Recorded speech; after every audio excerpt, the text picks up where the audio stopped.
U ime Kluba zastupnika Živog zida, uvaženi kolega Ivan Pernar.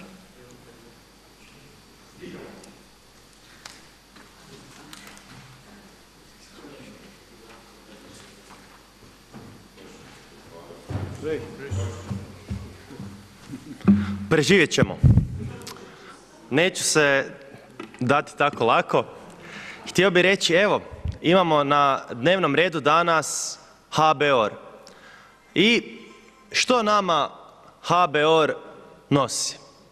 HBOR je banka koja se nekad ponaša kao poslovna banka, nekad kao državna investicijska, ali kako god se HBOR ponašao, to jest koju ulogu preuzimao, mi vidimo da HBOR daje kredite po političkom ključu. Jedan od tih kredita koji je dan na takav način, onaj je koji je dobio EPH Holding Ninoslava Pavića, zapazite, 11,5 milijuna kuna. 11,5 milijuna, dame i gospodo, a pazite, instrument osiguranja je bila zgrada od EPH u Odranskoj, koja nije bila dovoljna niti za isplatu kredita prve hipoteke Hypo banci, a hipoteka je prije tog HBOR-a bilo već 6. Znači, osoba koja je dala kredit EPH Holdingu znala je da taj kredit neće biti vraćen. Dame i gospodo, zar to nije šokantna činjenica? Znači, 6 sukcesivnih hipoteka je na toj zgradi, a ne može se prodajom te zgrade naplatiti niti prva. I na tih 6 hipoteka HBOR daje 7. kredit. I koje posljedice su snosili ljudi koji su tada vladali HBOR-om? Koje posljedice? Nikakve. Nikome ništa, pojeo vuk magare, kako bi rekao Ljubo Česić-Rojs, ko je jamio je jamio. I to nije bilo jučer. Odnosno, nije bilo prije 20 godina ili 10, to je bilo nedavno. Pazite dalje koja se praksa događa. Imate situaciju, to mi je kolega Maras ukazao na nju, kako je Fiolić, Sanaderov mesar, dobio preko 50 milijuna kuna kredita koji također nisu vraćeni. Koje je bio sredstvo osiguranja tog kredita? Logično je, dame i gospodo iz HDZ-a, da Fiolić nije dobio taj kredit zato jer je imao dobar poslovni plan, već zato jer je bio povezan sa vašom organizacijom. Vi ćete možda reći, ne, on je izvrstan mesar, imao je dobar poslovni plan, ti Pernar nama podmećeš jer smo mi tebi opozicija, međutim ne, govorim istinu. I pozivam vas, ako želite replicirati poslije govora u ime kluba, da replicirate. I sad što se događa? U slučajevima kad se radi o višemilijunskim prijevarama u koje su umočeni ljudi, bilo da su izravno bliski vladajućem režimu, u tom slučaju Fiolića HDZ-u, ili pak u slučaju EPH, koliko sam ja shvatio, kredit je odobren u doba HDZ-a, a realiziran u doba SDP-a. Tako mi se učinilo da je nakon dolaska na vlast SDP-a taj kredit dan. Ispravite me ako griješim. E sad, o čemu se radi? U tim višemilijunskim prijevarama nitko ne snosi odgovornost. Nitko.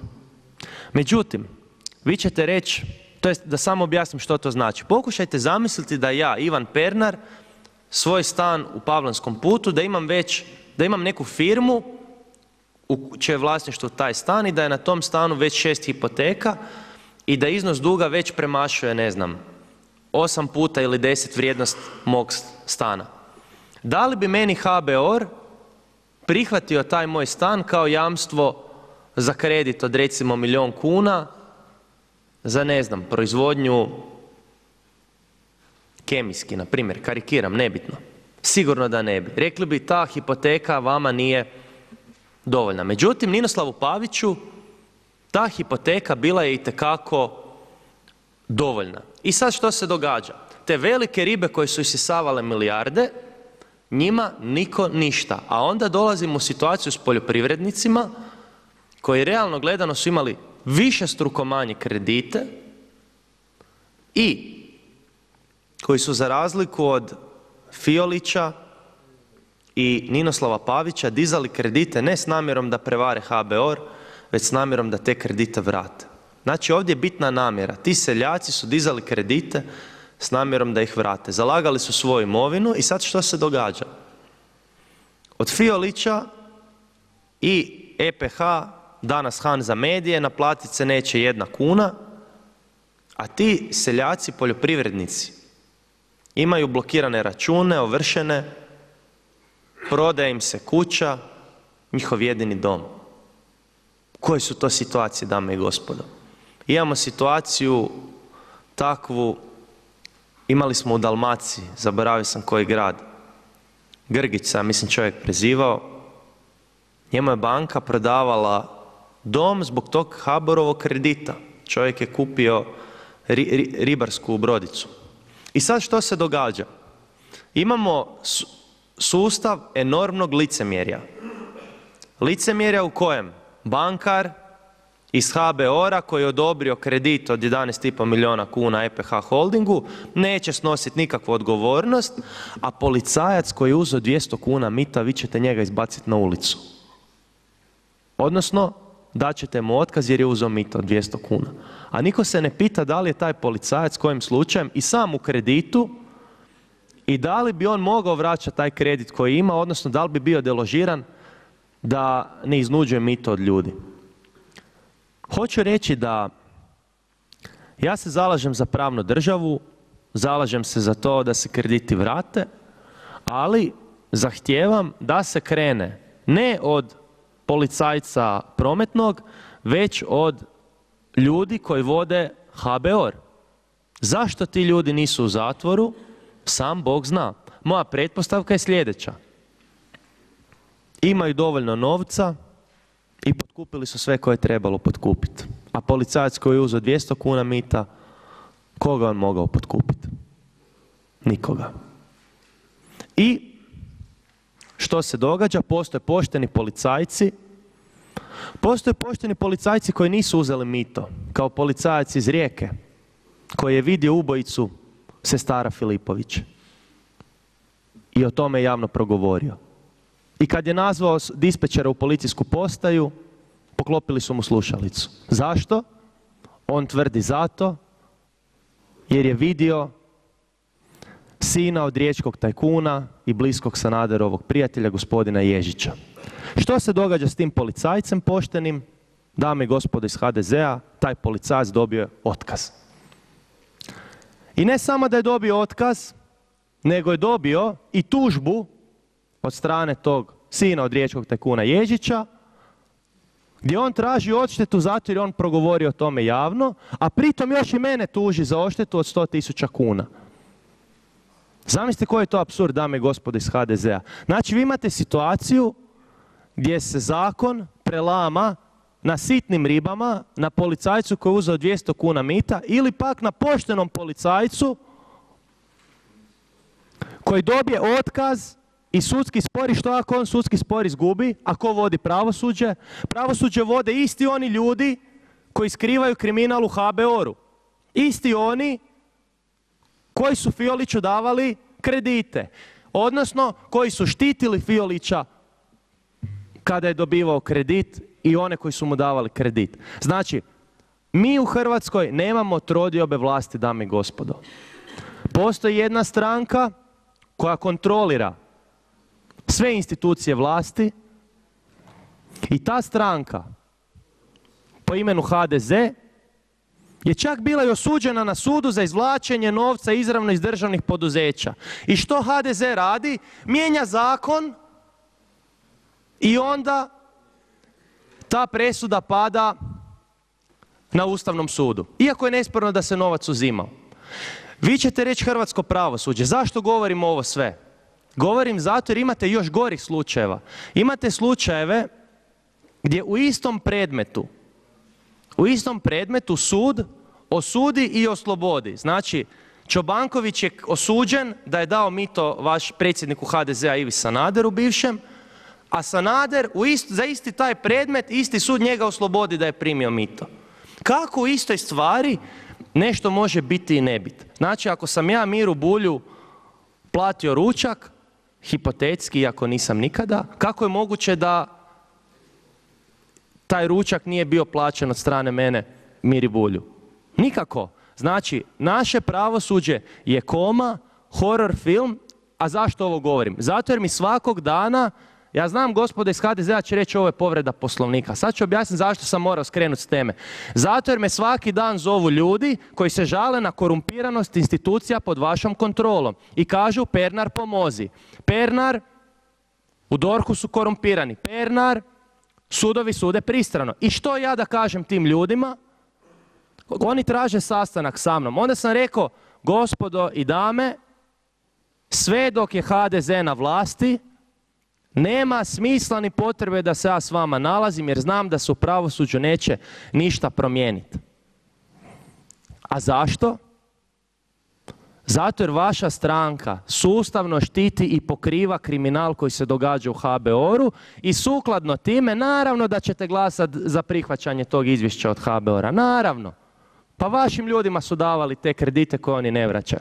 Međutim, za razliku od utjecajnih i bogatih HDZ-ovaca i zaštitnika vašeg režima, šta će biti sa siromašnim ljudima koji su se zbog vaše monetarne politike, zbog toga jer ste vi pretvorili HNB u mjenjačnicu, zbog toga jer ste vi novac Zakonom o Narodnoj banci definirali kao dug, što je s tim ljudima koji neće moći vratiti kredite? Ti ljudi bit će izbačeni na ulicu i kad ću ja vašeg premijera Plenkovića danas sutra pitati ovdje zašto izbacuje te ljude na ulicu, znate koji će mi odgovor on dati? Kaže gospodine Pernar, veli živimo u pravnoj državi. Zakoni se moraju poštivati. Dame i gospodo, na kome vi pokazujete da zakoni funkcioniraju? Da u Hrvatskoj postoji pravne države. Da postoji u Hrvatskoj institucije pravne države. Ti ljudi ne bi danas bili deložirani, a oni koji su pljačkali HBOR, kao što pljačkaju i sve ostale državne institucije, bili bi odavno u zatvoru. I iz tog razloga, naravno da neću podržati ovo izvješće, jer znam da na sličan način kako ste vi vodili HBOR, nažalost, vodio je SDP. Nažalost. I to je najveća tragedija u cijeloj priči. I onda jedni druge morate pokrivati. Meni kaže gospodin Maras, ja sam podnio kaznenu prijavu protiv toga čovjeka u HBOR-u koji je Fioliću dao kredit, ali DORH ne reagira.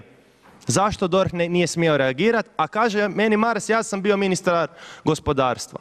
Zato jer DORH pokriva i HDZ i SDP. Vi pokrivate jedni druge međusobno, a na najmanjim i najslabijim ljudima, kad se na njima pravno iživljavate, onda kažete postoji pravna država i zakon se mora provoditi. Hvala. Hvala lijepa. Imamo povredu Poslovnika. Uvaženi kolega Šipić, izvolite. Hvala gospodine potpredsjedniče. Povreda Poslovnika 232 gdje kaže govornik može govoriti isključivo o temi u kojoj se raspravlja i prema utvrđenom dnevnom redu. Gospodin Pernar cijelo jutro se priprema kvalitetno preko 7 mobitela i osluškuje glas naroda od Trumpa pa do Rusije i na ovaj način koristi govornicu. Dakle, 15 minuta govoriti nebuloze, da moram tako reći, i svaki put nebuloze vrijeđajući svoje kolege zastupnike o kojima pojma nema ni ko su, što su za većinu nas i odakle dolazimo i šta zastupamo, i onda koristiti ovako govornicu na ovako prizeman način, kao kauboj se obisiti za govornicom i na takav način sugerirati građanima da je kaubojština dozvoljena danas, pa možete reći i ono što nema veze argumentiranoj raspravi sa točnim podacima. Dakle, zadnji put sam vam replicirao i govorio da kada govorite o jednoj temi, da govorite odgovorno i istinito, a ovdje ne pripremati se i ovako govoriti svaki put koristeći da napadnete što više HDZ, kako ste rekli u Otvorenom, jer vam je to jedina draga tema, onda je to nažalost za našu Hrvatsku ne korak naprijed nego korak natrag. A kad vi govorite moralne predike, onda pogledajte što ste radili u Živom zidu i toj kombinaciji, je li to prevara birača ili ne? Hvala lijepo Kolega, niste spomenuli koji članak je povrijeđen. Rekao sam 232. Jeste, onda ništa, ali u Saboru je dozvoljeno govoriti nebuloze, tako da ću ja dozvoliti da se govore i nebuloze. Evo ovako, idemo dalje, imamo prvu repliku, to je uvaženi kolega Ivan Mišić. Poštovani potpredsjedniče Sabora, poštovani kolega Pernar, slušao sam vas u vašim izlaganjima i tu ima puno istine. Puno ima istine, nažalost, evo vidite, i ovaj naš Sabor sa nekih 29 ljudi, možda sad ima 30, naše građanstvo treba odlučiti da li je to bilo dobro ili mi ovdje da kažemo šta nije bilo dobro, ali vidimo da nas puno nema. Od 151 negdje 30 ljudi. Kome se dodjeljuju krediti HBOR-a banke?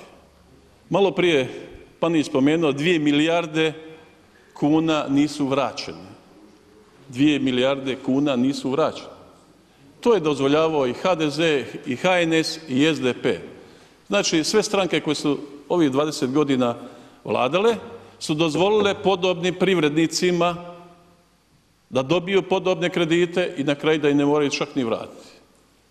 Pa se postavlja pitanje šta mi to istina radimo u ovoj državi? Za 2000 kuna stavimo ovrhu, uhvatimo ga za nogu i izbacimo iz kuće. Za 2 milijarde kuna nikome se ništa neće desiti. A naši jadni, tužni građani, naši poljoprivrednici u Slavoniji koji su ovrhe dobili, OPG-ovci, koji su uništili, a ovdje se milijarde razbacuju na sve strane i niko ih ne vraća. Da ne kažemo 50 milijardi neplaćenih poreza, 8 milijardi koncesija i takvih sličnih stvari, pa normalno da mi kao država ne možemo funkcionirati. Saborski zastupnici neće doći. Šta će? Dobit će plaću sigurno. Pitamo privrednike da li može isplatiti svog radnika sljedeći mjesec zato što je sve propalo u državi. I ja sam privrednik pa to postavljam i sebi pitanje, borimo se za radnike da im damo plaće, a drugi žive kao vage, ne moraju čak plaćati kredite. A ko im to dozvoli? Pa lokalna samouprava i podobni ljudi koji sve znaju prije nego što je seljak. Vrijeme je isteklo. I ostali. Ispričavam se, hvala. Hvala. Odgovor na repliku, uvaženi kolega Pernar. Da, gospodine Mišić, postavlja se sad suštinsko pitanje. Ako su tolike milijarde nenaplaćene, postoje samo 3 mogućnosti. Ili su ljudi iz HBOR-a korumpirani pa su davali kredite iako su sa ciljem da se oni ne vrate, politički podobnim ljudima, prvenstveno iz reda HDZ-a, ili druga mogućnost je da su ti pojedinci svi imali slučajno poslovne poteškoće, ali sad ako se radi o tako velikom broju i tako velikom postotku, dolazimo do treće mogućnosti.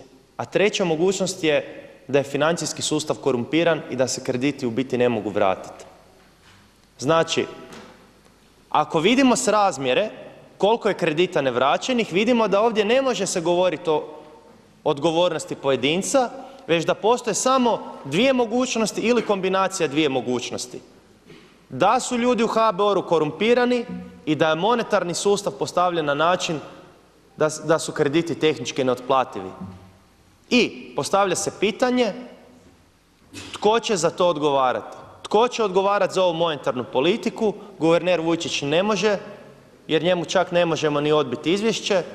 Gospoda iz HDZ-a sigurno neće jer kontroliraju sve institucije. Znate tko će odgovarati? Odgovarat će najbjedniji od najbjednijih. Odgovarat će ljudi koji nas iz Živog zida zovu da ih deložiraju. Ti ljudi će na kraju nastradat i onda će isti mediji koje kontrolirate reći Živi zid nije nikome pomogao, Živi zid nije nikoga spasio, nemojte glasati za njih, oni su vam demagozi, a mi smo vam pošteni ljudi, veliki domoljubi i vjerodostojni koji prije izbora govore da će zaštititi jednu nekretninu od ovrhe, a nakon izbora, to jest na dan kada samu Vladu sazivaju, kreću sa svojim paklenim planom. Hvala. Druga replika, uvaženi kolega Gordan Maras. Hvala lijepo, gospodine Pernar. Moram ovdje zbog javnosti, ljudi koji nas slušaju reći, prvo rekli ste da sam ja nekog u HBOR-u prijavio, nisam, ali kada sam vidio neke nelogične stvari, onda sam prijavio i htio sam da se istraži. Znači, konkretno nisam nikoga prijavio, ali kada sam vidio jedan od kredita koji ste spomenuli i koji je spomenuo prije i MOST, tražio sam da vidim kako je moguće da neko u mjesec dana od kad je podnio zahtjev dobije kredit od skoro 60 milijuna kuna i da se taj kredit ne vrati. Pa to je normalno da čovjek koji je u nadzornom odboru kada vidi tako nešto zahtjeva to pitanje. I onda sam svašta vidio, ali pošto sam u obvezi čuvanja službene tajne neću vam to sad ispričati, ali te sve informacije ima i Državno odvjetništvo. Tako da to moj posao kasnije istrage i provjere nije, nego njihov. I s te strane se ne slažem s vama da su se takve stvari dešavale dok je SDP bio na vlasti, odnosno dok sam ja bio član nadzornog odbora. Jer, evo, ja ću vam reći, rekli ste EPH. EPH je odobren 2011. godine i kredit je, ne znam kada je točno isplaćen u dan jer ne radim u tehničkoj službi HBOR-a, ali je odobren 2011. godine dok je HDZ bio na vlasti. Imali smo još jedan takav zahtjev. Ako se sjećate 21. stoljeća i digital medijskih servisa koja je završila u stečaju, imali smo također takav zahtjev na nadzornom odboru za 30 milijuna kuna. Nisam htio da to ide i ja sam taj kredit zaustavio jer mi je bilo čudno. Znači, takve stvari se za vrijeme mandata SDP-a nisu dešavale i molim vas da onda to ne izjednačavate, nije to isto.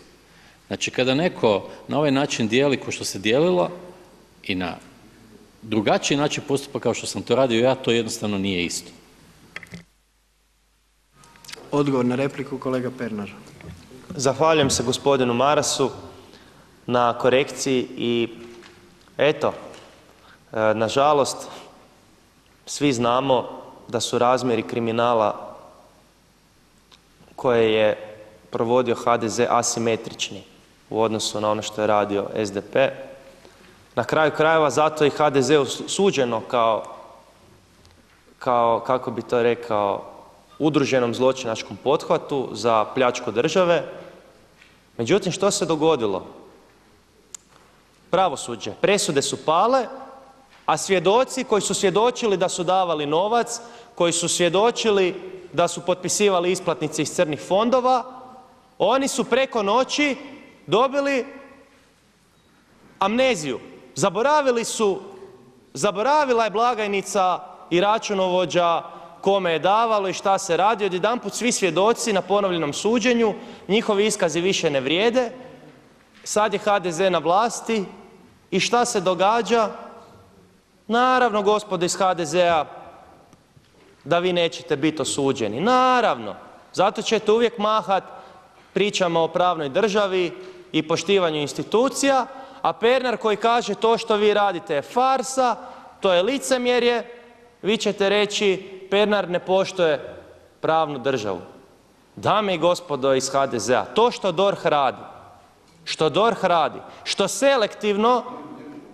što selektivno gospodine Maras se bavi samo članovima opozicije, a one u redovima vlasti iz HDZ-a ne dira, ne dotiče i štiti ih, to je gospodine Maras nešto što se pod hitno treba promijeniti nakon idućih parlamentarnih izbora. Hvala.